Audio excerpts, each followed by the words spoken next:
Welcome back. Outrage over Yale University students launching an online petition calling on the English department to abolish a required course on classic English literature that includes major poets such as Shakespeare, Chaucer, and T.S. Eliot. They claim that studying white male writers is, quote, a hostile environment.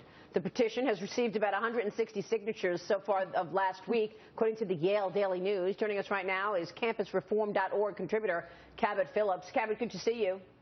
Thanks for having me on. What's your take on this? What the heck is going on universities across the country? Well, these students said that they feel this course is holding them hostage. And the only thing being held hostage at Yale right now is clearly logic and common sense. And it's a broader problem that goes beyond just the Ivy Leagues and Yale. At Leadership Institute's Campus Reform, we report every day how students and administrations are oftentimes ignoring facts just to push this revisionist version of history, and it's dangerous. Yeah, and this is coming from students, Dagan.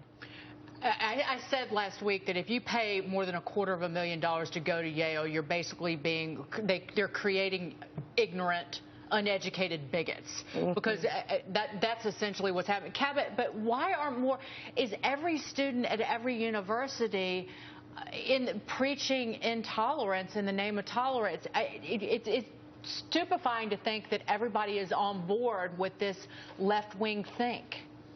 Well, I think a lot of students are afraid to speak up against this kind of thing for fear of being labeled a bigot. And this kind of logic is so backwards. Imagine if we apply this logic to other areas of society. The NFL, last year, the top 37 running backs in the NFL were African American. And by this logic, should we tell sports reporters to not cover certain athletes and to cover running backs with far fewer yards and touchdowns just because they're Latino or white? The logic is backwards, and ultimately, these colleges, if they capitulate to these demands, they're not preparing students for the real world and in the workforce. Are these students expecting to be able to walk out of a meeting if they don't see enough people of a certain color in a boardroom or in a conference room? It doesn't make any sense. Yeah, and what are the implications of this, Kat? I mean, do you hear this from young people? What's wrong with, for example, English poets and Well, there's all this focus on diversity, and obviously diversity is a good thing, but it's gotten to the point where that's what's most important. If you can find something offensive that's new, like, oh, I noticed that this is insensitive because I'm so culturally sensitive, people, that's like a badge of honor. Like, I'm smarter than you, I'm more culturally literate than you are. How did we not realize all these white men, and this is so unfair? And people are, yeah, absolutely. And the colleges, from what I've seen, are mostly not only compliant in it, but encouraging this. It's like, read the Shakespeare. Come on. what's wrong with that? Yeah, Shakespeare, that sexist hack. We've got to just wipe him out of our history of literature. Yeah. And what kind of message are we sending students, or what kind of message is this sending that they're not studying authors and poets based off of who's the best, right? They're studying them based off of quotas. What's going to happen when these individuals enter the workforce and they think they deserve the job because of their gender or because of their race and not because of merits or because they're the best? Yeah. What would they like to see, Cabot? I mean, are there areas where universities should be more diversified?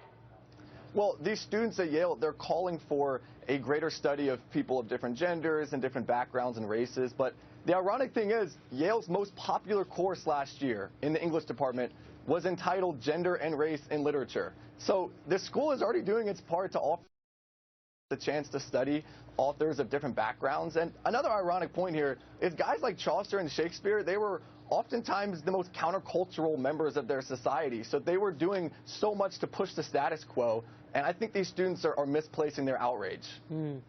But Cabot, it gets to the bigger issue of free speech, does it not? It's like the whole nature of the First Amendment and free speech is allowing room for what makes us uncomfortable. Right. That's free speech. And on Different conversation. Right. And on the left, it's like, well, you make me uncomfortable if you talk about Shakespeare. So, again, you don't get to talk about it. Shockingly, there is no freedom from hurt feelings in the Constitution. That's not there. I checked yesterday. Yeah. But I don't think these students looked into that enough. I guess not. Cabot, good to see you. Thanks so much for weighing in. We'll see you soon, sir. Thank you. Cabot Phillips.